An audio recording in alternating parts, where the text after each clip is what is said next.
Welcome to Uptime Spotlight, shining light on wind energy's brightest innovators. This is the progress powering tomorrow.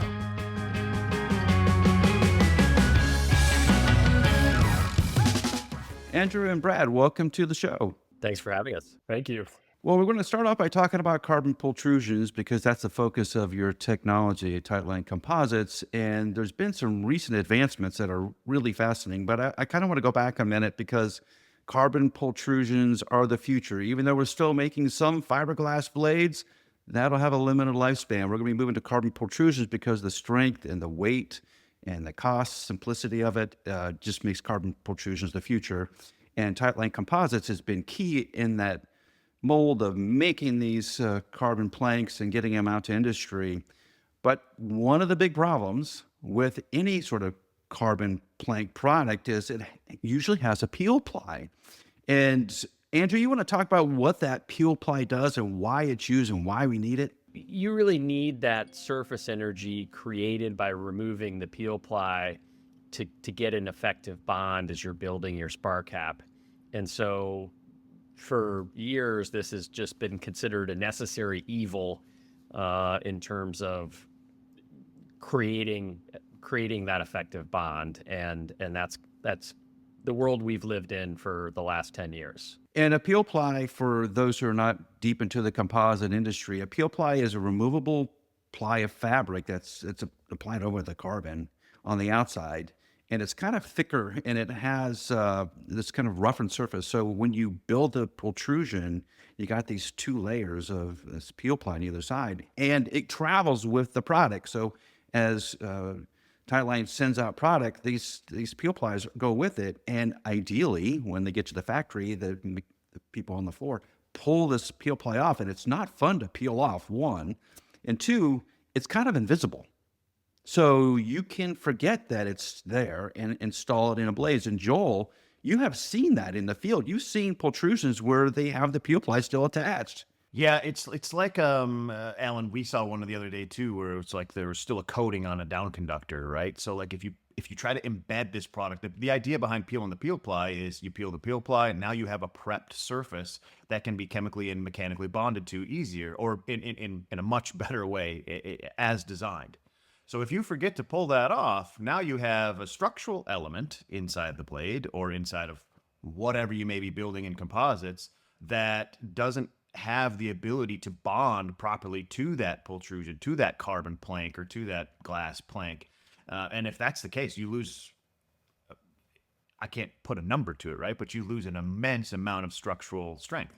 And Joel, just to underline your point, we've heard from customers who will remain nameless that it happens that this will get caught on scan when the blade is completely done, and then the entire blade has to be scrapped. There's no fixing it. Yeah, that gets expensive real quick. You're talking about $100,000 blades for onshore. Forget about offshore for a minute. An offshore blade, multi times that 3 or 4.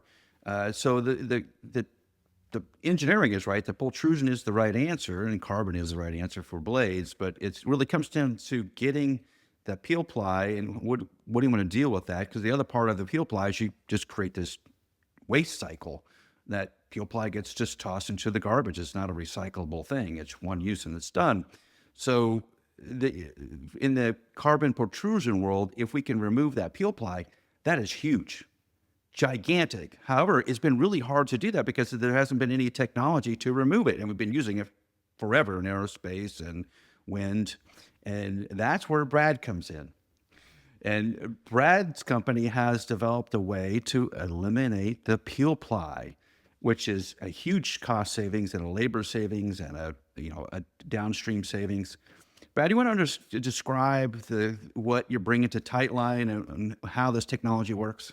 So we do Pultrusion within Avient as well. And we've developed this over the last 4 or 5 years and have been using it internally for our own glass profiles in various markets, including wind. But essentially, yes, have eliminated the need for these glass pultrusions to require peel ply or alternatively sanding or some sort of grinding process prior to adhesion. So it is actually in the chemistry of the resin system It's not a surface treatment, and it is throughout the part. So if you cut it, through a part, that same adhesion, or bond strength will be realized throughout the matrix. It's not just on the surface. So again, we've been using this in-house for a number of years. We've known the Tightline team for some time, and we approached them late last year, about 6 months ago, let's say. And obviously, there was a lot of interest in Tightline. There was a lot of skepticism at first, and that this would even work, but they were willing to give it a try. So we sent them a small batch of resin with this, call it an additive in it. They ran some trials, and then we tested in our lab, did lap shear testing on a traditional uh, carbon plank with peel ply, and then a pultruded plank without peel ply with this new chemistry. We saw on average about an 8% improvement in bond strength with the chemistry versus the traditional peel ply, and a much tighter standard deviation in that bond strength. So let me get this straight. So you not only have removed waste, removed the cost of the procuring of the peel ply materials, increase the ability for manufacturing processes to be correct, and at the same time have improved the strength of the bond. That's right. Yeah. I mean, it seems too good to be true, right? And we're trying to find out where this doesn't work, but we haven't. Yeah, we have not been able to poke holes in it yet. And then on the mechanical property side, they've actually seen a slight improvement. And in theory, now without peel ply, you can add a bit more carbon where the peel ply would have previously taken up space in the die, right? And the additive is at a very low concentration, so it's had no detrimental effects on any of the mechanical properties. That is amazing. So obviously, the first question that any composite engineer is going to ask is, well, it's a resin change, right? So I got to requalify the material, but it's not really a resin change. You're still using the same resin system. Correct. So is it a magic powder or chemical treatment to the existing resin system? And composite engineers are always weary of change, right? They have something that they know, they tested, it's been through all the processes and all the approvals, and now you want to make a change. So always the answer is no, which is crazy because if you're improving it and you can show it and you have the data to back it up, and Avient's going to do that, you can use the same resin system, just add a little bit of technology to it to remove peel ply, and that's the approach. So it's not a wholesale change in the resin system or the strength of the system. It is in the surface energy piece. That technology is pretty transferable, right? I mean, pretty much anybody with an existing resin system can use this technology, right? Yeah, absolutely. So we developed this originally in a vinyl ester system. We've since proven it out and developed it in polyester as well as epoxy, which is used in the carbon pultrusion process for the planks. Um, so it's absolutely transferable. Like I said, it's at a very low concentration. So it is the same base resin system, just with our magic powder, as you referred to. And I think I'm gonna ask you a question that's a little bit. So we're talking about carbon pultrusions and other kind of pultrusion, glass pultrusions, and different vinyl esters, the things that you've done in the pultrusion space. This is fantastic. However, let me ask you another question. If this is mixed with a resin system, where else can it be used? Can it be used in repairs? Could it be used in, I know like one of the things that happens in wind right now, Alan and I talk to about it regularly, is these root bushing pull-out things. And there's a couple companies working on Gulf Wind technology we foresee. There's some people working on fixes for these. Could this be added to whatever resin systems they're using and increase, and I'm thinking about that 8% strength in bond number, can that be used as a repair methodology too? yeah, without a doubt. And actually, I say 8%, that's in the epoxy system. In our vinyl ester and polyester, we see upwards of 10 to almost 15% in a lot of cases. So, yes, for repair, and I think where it gets more exciting is in blade infusion. And we are working through some infusion trials right now. We've only applied this to pultrusion thus far, but in theory, there's no reason this also doesn't work in an infusion process. And not just for wind. I think about the marine industry too, where you're infusing a boat hull and then going back and sanding the entire inside of a hull before any adhesion. So Yeah, we're really excited about the potential here. This is a trade secret, so we've been very selective with who we partner with, and we've known the Tightline team for a number of years, and there's a high degree of trust there. And but yes, to answer your question, repair, infusion, we want to eliminate any secondary prep, peel ply, grinding, etc., prior to bonding. And Andrew, that's going to be great for Tightline if you have an improved adhesion system with less stuff and less waste downstream.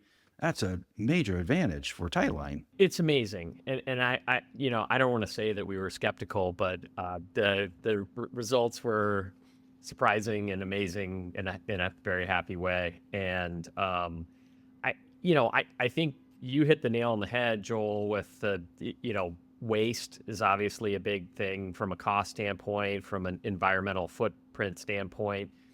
There's obviously labor cost improvements here. When you think about what one of these factories looks like, the peel ply is largely removed in an automated process by a machine that might at the same time also be chamfering or whatever. That's not 100% foolproof. And so you'll have bits of peel ply that get stuck in there. The machine will get gummed up and the peel ply will go everywhere. Those machines need to be maintained. When you sort of add it up, there's rework that's caused by problems that are caused by peel ply and in extreme cases, scrap. All that adds up to labor and quality, right? When you sort of think about the scrap things, environmental. Eventually, you won't need to. We talked to a customer who said, "Man, we just bought a bunch of machines to remove peel ply. Like, why couldn't you have told me this last month, right?" But you won't have to buy those machines. There's some little subtle things like the nylon 6/6. That's the material that peel ply is made out of. There's a couple things about that. It's cut for each profile. There's a fair bit of waste on our end of, oh, well, we're done with this profile. We need a different one and this doesn't fit, or we're moving to different lengths. And so these lengths don't work anymore. We on our end throw out a fair bit of peel ply as well. Really, historically, the only cost-effective source of peel ply has been China. And so there's a little bit of, in the crazy world that we live in today, geopolitical tariffs, all that kind of trade issues that come into play. That, of course, there's peel ply in the United States for example, the aerospace industry, but that's a exponentially different price point. So, all of this, when you sort of put this into the stew, it's lower cost, higher quality, better manufacturability. And for us, that's such a big deal because I mean, we're the last man standing in the independent carbon fiber plank pultrusion game. Everyone else who pultrudes outside of China is a carbon fiber manufacturer. And we continue to believe that there's some value in that independence, but from our standpoint, we need to show value to the OEM, and everyone knows the financial pressures that the OEMs are under. In our corner of the universe, an enormous amount of carbon fiber supply has come online in China that's being pultruded in China. And, that's for the carbon blades, to your point, that being the future, that's 40% of the cost of some of these blades. And so if you're in cost reduction mode, where are you going to look? Well, this is by far the biggest single cost point in a blade. China looks pretty tempting. And from a conversion cost, turning that fiber into plank, we're absolutely competitive with anywhere in the world because there's just not much labor cost in it, and in what we do. However, we're kind of in the game of taking all of the non-China fiber and turning it into, we continue to believe that OEMs will not go 100% all in on a China supply chain, and they're going to need someone to produce that plank. That's great, but we still have to be at a competitive point from a total value standpoint. And I think that's what the partnership with Avient, why that's amazing, is because all these things that we're talking about really add up to, value for the OEM. The lowering cost, increasing quality, those are, there's been plenty of quality issues that add up to cost, and I think we hit both of those hot button issues with this, so we're really excited. I think this is a really timely discussion, Andrew, Alan, Brad. We're sitting here talking about this because last night, Alan and I had a conversation about innovation in wind in the United States. And there's a certain OEM, rhymes with Schmee, that gave $50 million to MIT for wind-based or for renewables-based research, right? So we were thinking about, what could we do with $50 million?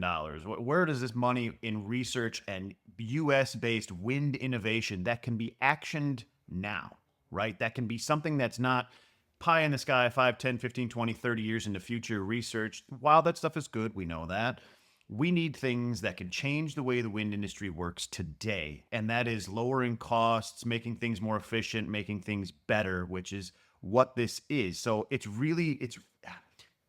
I'm excited about this conversation. You can kind of hear it in my voice right now, just simply because we're seeing innovation happen in the United States with US-based companies that can change the competitiveness of US-based product in the wind market, but also lift that whole wind market, right? Like, this is something that can change the way things are done, that can make us more competitive in the way we build blades and make them, and ideally, right, we have a better product in the field, less RCAs for liberated blades and such in the field.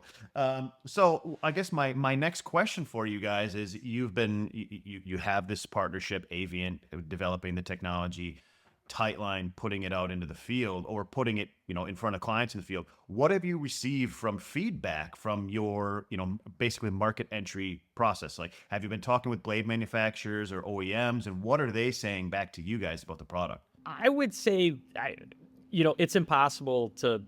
These guys live the world of peel ply every day. It's impossible to not simultaneously be really excited to know more, but also really skeptical, right? And so we had Brad and I and our colleagues had some great meetings at JEC. We've had some follow-up since then. We've got samples in the hands of a number of customers. They're going to go through the same testing that we've gone through. And our point of view on this, ultimately it's the OEM's decision, but is that you look at what this spar cap without peel ply looks like, and you look at what the spar cap with, made with peel ply looks like. And I think you're going to see certainly not a worse part, but, probably a little bit better part, and way easier to manufacture, with lower total cost, better value. And that's, I think, that leads to this is a like for like drop-in kind of replacement. And, but that's their call, and they'll go through that testing, and so that's the phase we're in now. But it was fun. I mean, these meetings, if you're in our position and you have these meetings with OEMs, we're talking about price and competitiveness and this kind of stuff, and to be able to talk about something that really sort of adds a lot of value, is something new and innovative. It was a real personal highlight, I think, for everyone in the room. So let me hit you with the 3 Fs: form, fit, and function. Every engineer, when they make a change like this, wants to know if any of those have changed. Is there any change to the form, fit, or function?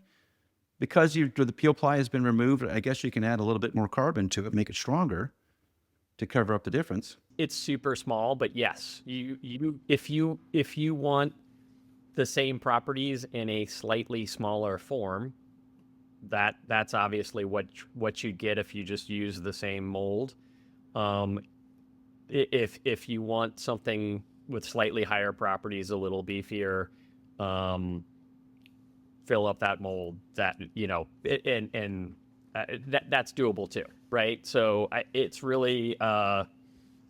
I think it's going to be their call, but I assume they're going to want something that's more or less the same thing. So then what are the next steps here? Are we going to be going through a certification like with DNV? Is that where the OEMs are headed to get a stamp on it for the product? Or is it OEM by OEM or even operator by operator? I know operators would be really interested in this technology. I think it's going to be OEM by OEM. And I think I think it will depend on their particular view of how much of a drop in is this, right? And but the testing, the standard testing that we're all able to do, I think will give them enough to go on to say, hey, there may be some other confirming things we want to do, but wow, this is a big difference. I see it in that build to spec market. The build to print, yes, then you have to go through the OEM and all these things, and that's fantastic. But that build to spec market, where every one of these blade manufacturers is looking for that little leg up to make them more profitable, better margins, better product, those guys are going to jump on this thing. I would imagine so. I think one other thing, I didn't mention earlier, but has come up is shelf life. And we have done testing on glass pultrusions, like I said, that we've been making for years with this technology. And after 12 months, there's no fall off in properties and adhesive properties. We're working toward 24 months, but we don't expect any change. I think on the finer points, just to emphasize another point Brad made earlier, is there's way less variability in the with peel ply. There's a lot of variability when you rip that peel ply off. This really cuts it down by order of magnitude. Well, that's the trouble now, is that we've reduced the margins. If you talk to blade designers, the margins have come down considerably, and they're really relying upon that carbon to do the majority of the work. So improving that adhesion into the blade itself gets rid of some of those margin concerns. Now you have a consistency, which is where everybody's driving to right now. All the blade manufacturers are really trying to get the process honed in so that blades are repeatable time after time. This is where Tightline comes in and Avient's technology to make this easier on blade manufacturers. Now, if you're a blade manufacturer, you need to get a hold of Tightline. And Andrew, I guess they'd be calling you. How did they do that? And even operators, for that sense, how do operators get a hold of you to find out about the technology? You can find us at tightlinecomposites.com and call our office in St. Louis, Missouri. We're right in the middle of the country, doing business with our fellow domestic partner here, and it's we would love to have those conversations, and I think to toot Brad's horn a little bit, that we're over the moon about this opportunity at Tightline, but our heads spin when you think about all the other applications that you could apply this to. I mean, we're a little bit of a one-trick pony at at Tightline. We're very focused, but infusion in wind and everything else is unbelievable. Yeah, Brad, is your phone ringing off the hook, and how do people get a hold of you? I silenced it for the podcast, so not yet, but Good move. yeah, I mean, so Avient.com. Avient is a material science innovation company, global company, headquartered near Cleveland, Ohio. Our Pultrusion business, called Glass Forms, is in Birmingham, Alabama. But you can navigate to our Composites division, within the website. I'm also on LinkedIn, and so connect to a lot of people through LinkedIn. But we'd love to talk about whether it's pultrusions. Aside from the carbon plank, we do and have pretty extensive pultrusion capability there in Alabama, or if it's the resin chemistry itself and how it could be applied to other processes. We're looking forward to having those conversations. Wow, this has been a tremendous discussion. I've learned a lot, and pultrusions are definitely the future. We just need to make them simpler, less labor intensive, and we need to move forward. So this is exciting. And Brad and Andrew, thank you so much for being on the podcast today. Thank you for having us. Thank you. It's fun.